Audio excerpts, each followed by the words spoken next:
Yo, I'm Mat4yo, and this is Chisel This!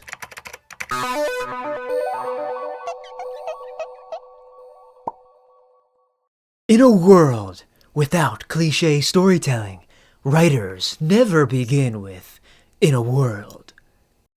Oops. Everything in life has a rhythm. In a day, the sun rises with certain colors, exchanges them for a deep blue, and brings those colors back for the sunset. In a year, the trees start to bloom in spring. They peak in the overgrown summer.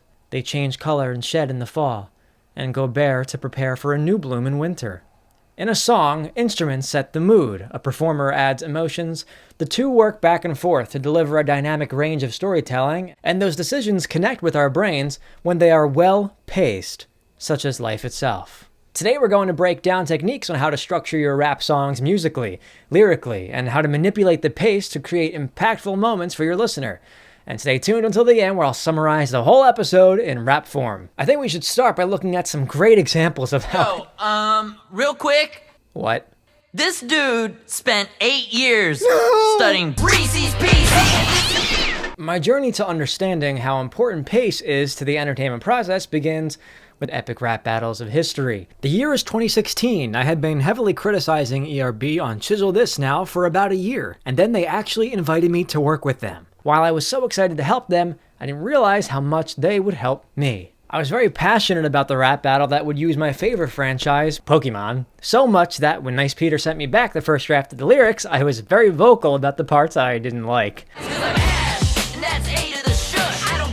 My first thought was, geez, that's not related to Pokemon at all. I mean, any rando named Ash could say that in a rap. I suggested that line be a candidate to remove if they came up with anything better, and instead this is what Nice Peter sent back to me. The audience needs to breathe every few lines, get something easy to hear, understand, and digest. It's the gravy on the mashed potatoes of substance. And that's when it clicked. They're not writing a comprehensive Wikipedia page you comb through for hours. They are writing a piece of entertainment, a rhythmic musical rap that you watch from start to finish, uninterrupted, and maybe watch again. The message itself changes based on the medium used to convey it. Nice Peter also told me this isn't about references. It's about them being in the same room, rapping against each other. They need to stay present and real and in each other's face. They are arguing, and when people argue, they bring up what the other said and critique it. It keeps it emotionally engaging instead of just mentally. I originally thought these moments fell flat due to their lack of relevance, but that is precisely their purpose. Their lack of relevance emphasizes the parts that are relevant. It creates mental space between moments that command your attention. It's an ebb and flow, up and down pace. Yet pace does not begin and end with lyrics. It can be examined on a granular level, even existing outside an individual artwork and applying to a collection of work as a whole. Just like my latest rap album, Evergreen Data Stream, that I would love for you to listen to. Hey, you never gotta worry about currency. I started the project with a happy, feel-good track, with a familiar hip-hop style to capture the audience's attention before I got into my more experimental pieces, like the 12-minute long rap story about a mysterious maiden of the forest. Now that song in particular was difficult to pace, given it's 12 minutes long and needs to be neither stale nor repetitive. But I used techniques such as deliberate repetition, sound effects, leitmotifs, and even silence to create impactful moments. So I hope you'll check it out. But if we're talking about a basic by-the-books rap song, it's important that you pace out the instrumental just as much as the lyrics. We've discussed this in past episodes. Most music runs on a 1, 2, 3, 4 structure. So let's start with a simple basic beat loop in Logic Pro. That's the paid version of GarageBand on Mac. If we do it once, 1, 2, 3, 4, that's a bar. If we do it twice, 1, 2, 3, 4, 1, 2, 3, 4, that's a couplet. 4 times, that's a complete stanza. Now if we repeat that, meaning 8 times, it feels like a complete storytelling segment. At which point we can either repeat it or create change in the instrumental to signify the page turning. At that point, you should choose to add or remove an instrument. If you add something like an extra drum loop, it's a subtle change that suggests we are moving forward but not yet at our next destination. The chorus is your opportunity to make your main argument musically. the moment that people will remember most when the song is over and become subject to repetition both within the piece and outside of it. I used to think of choruses as an afterthought because they require a more mainstream style to serve their purpose, but remember, the medium is song, and songs are meant to entertain and create melodies that get stuck in your head. I tend to use risers and boom or sound effects to aid in this transition between instrumental moods. Not only does it help the transition feel natural, but it also works in the background before the beat drops, creating a rising action, anticipation, and then the explosion creates a climax and falling action as a backdrop to the next segment. It's like a little short story within itself. So let's create a very simple structure utilizing these techniques. 8-bar verse, 8-bar chorus with an extra drum loop, 8-bar verse, 8-bar chorus with an extra drum loop. Now these are just basic rules, but if you're interested in creating more suspense and payoffs in your song, you can add some variation like a bridge or an extra segment that is notably different from the rest. You can also drop the beat at the very last word or punchline to create some kind of dramatic emphasis, or you can even throw off the listener with an intermission between segments. Yo, real quick. No, okay, just not like that. Now that we have our instrumental paced out, let's talk about how we pace out our lyrics. Each line in a 4-bar stanza has a purpose. Line 1 steps out strong, but not the most strong, to introduce or continue a concept. Line 2 follows suit, with the natural continuation of line 1, and seeks to reinforce and continue its argument. Line 3 is like the wild card. It's like the black sheep of the stanza. It's a comma, a conjunctive adverb like however, thus, moreover. It can also be the layup to the punchline present in line 4, the payoff, the moment that justifies the 3 lines before it. Before I let loose with this ruthless aggression, I'll let you be the second fat woman here in my confession. I admit it, I did what I had to do to win. I'm an athlete, you're a specimen of sin. With your drinking and smoking and choking down food. I know French dudes with better manners than you. So swing, batter, batter, show me what a fatter rapper could do. I beat cancer, I can sure as hell crack you. Strong, beat cancer. That's great, but what do we write about? You always want to have a theme in mind for the song in general, and that can steer the vocabulary you use. In my song from my new album, Freak of Nature, I'm creating a daisy chain of words that all belong in the same universe. I can't be found on a sunny day. I leave my moody blues with the moon and I run away. I'm Alice Cooper when school is out, or Ferris Bueller smelling tulips just to make the worries fade. Hey, I'm up there flying with the birds of prey, swimming with them vertebrae. Quit my job and sold my house, it's just another working day. Tell humanity I'll see you later. I'm not a nature freak, I'm just a freak of nature. Hey. This is a terrific example of pace in the writing process because chronologically speaking, the first 2 lines I conceived were the first and the last line, not the first and the second.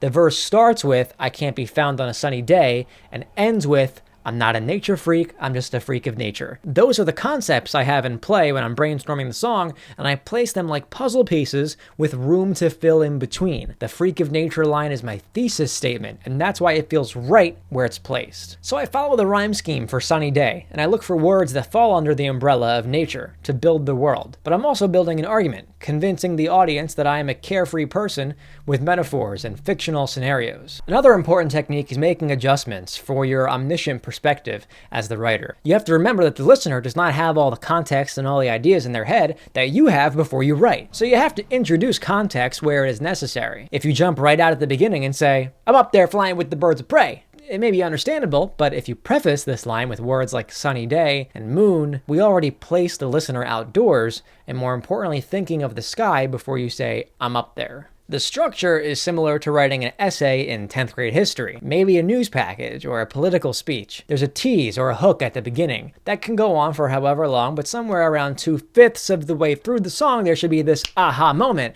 where you reveal the thesis statement of the song and it all clicks into place. I'm not a nature freak, I'm just a freak of nature. Hey. You can fill out a blueprint for the entire song if you know what your moments of emphasis will be at the get-go, and then naturally fill in the blanks. It's about as exciting as playing Picross with 1 row filled in already. A blank screen may be tough to figure out where to begin, but 1 row can provide enough clues to build up, down, and around with all the right answers. One of my favorite rappers, Wax, provides a great example of this in his 6-minute lyrical showcase, No Smoking in the House. No smoking in the house.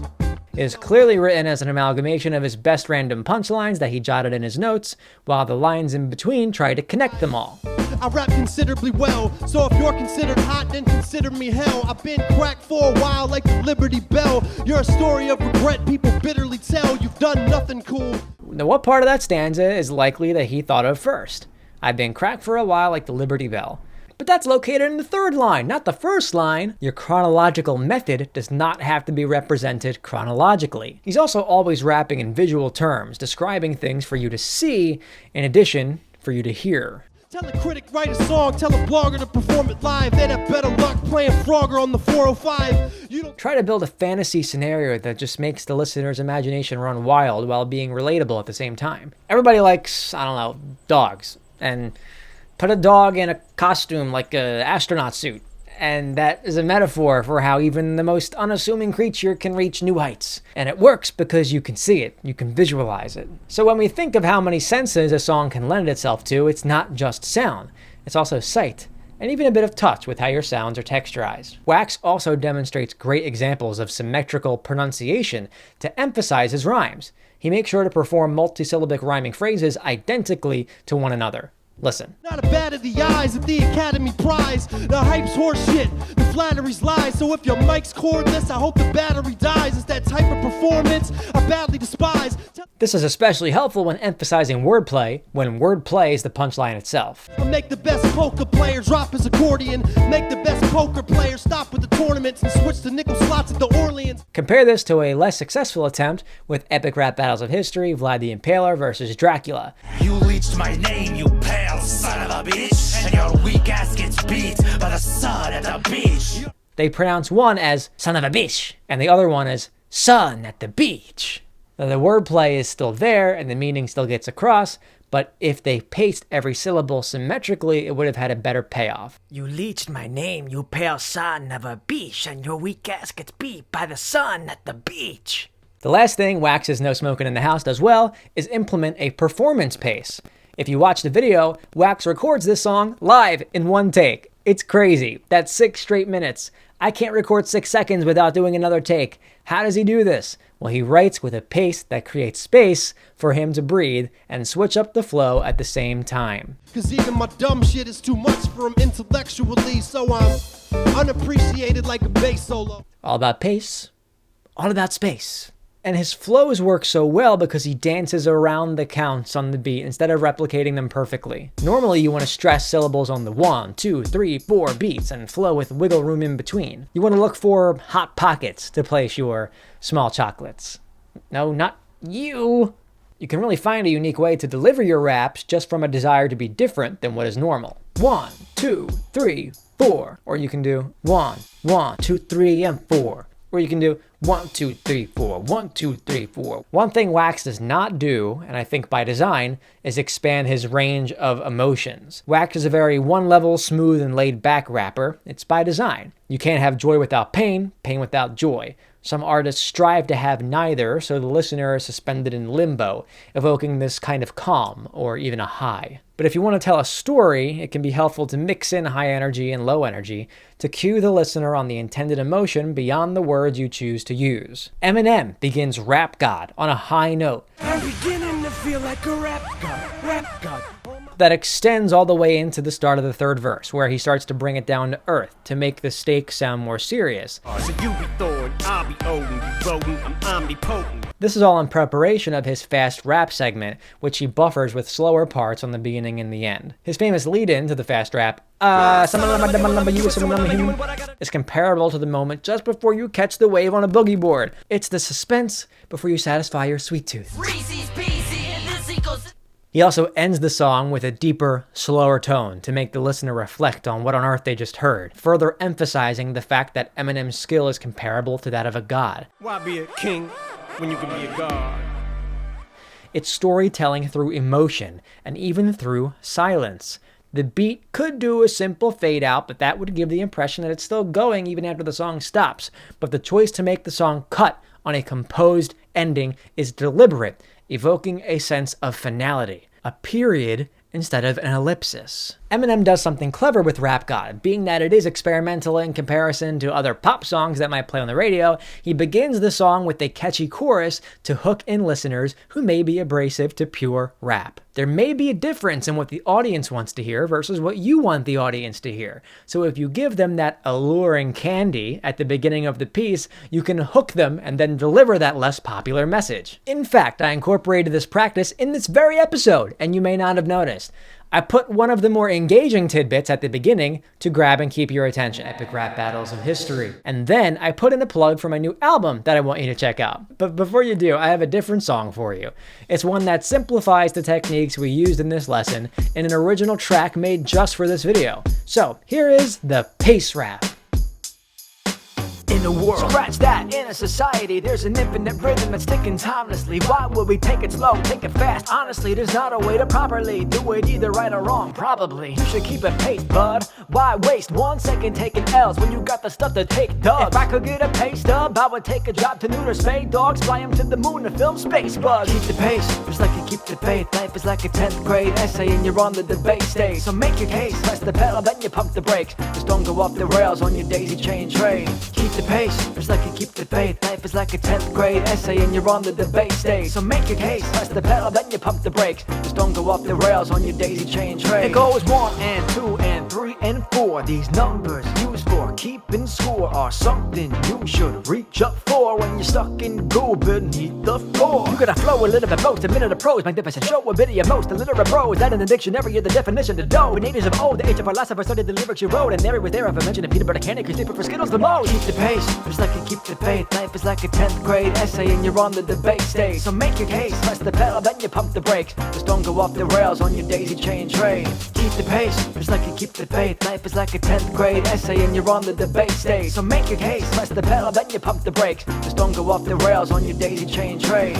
I utilize these techniques on a metatextual level because this song exists within this video and not outside of it, so it's incumbent upon me to bring concepts that I introduced throughout this tutorial back into the song to make it full circle. In a world, space buds, 10th grade essay, daisy chain, 1, 2, 3, 4, and of course, Reese's Pieces, which are actually pronounced Reese's Pieces because the person's name is Reese and they are Reese's. Possessive. I also incorporated multisyllabic rhymes with the word pay stub by pronouncing each of them with the same cadence. Then I created a 4-bar stanza with those hot pockets, 1 and 2 and 3 and 4, and even rhymed them perfectly with each other. Immediately after, I move into a fast-paced rap, but notice how those hot pockets are still present in the fast part, just with a lot more activity in between. And it's always great to bring things full circle. At the beginning of this video, we made a joke about Reese's Pieces, and I strung it throughout the whole episode as a leitmotif. Naturally, when writing this rap, I knew that I would place a joke about the candy as the final punchline in the final verse before the final chorus, and I wrote the rest around that. So be on the lookout for pacing techniques with all the media you consume. It's everywhere, and you have the power to be the little designer. And so I hope you have a lot of fun being the architect of the pace in the space that you work with. I'm Mat4yo, and that's all for you today. What? There's something behind me? No. Sorry if I'm always going off on a tangent. I can't find anything you're riveting to add in. This is not a math class, this is a rap set. We're 2 and 2 together, can't you see we are that good? Know what we need now? Non sequitur. Nonsense quitters don't have a lot of logic round writing a song. So like a 5th grade love letter, just pass me the baton.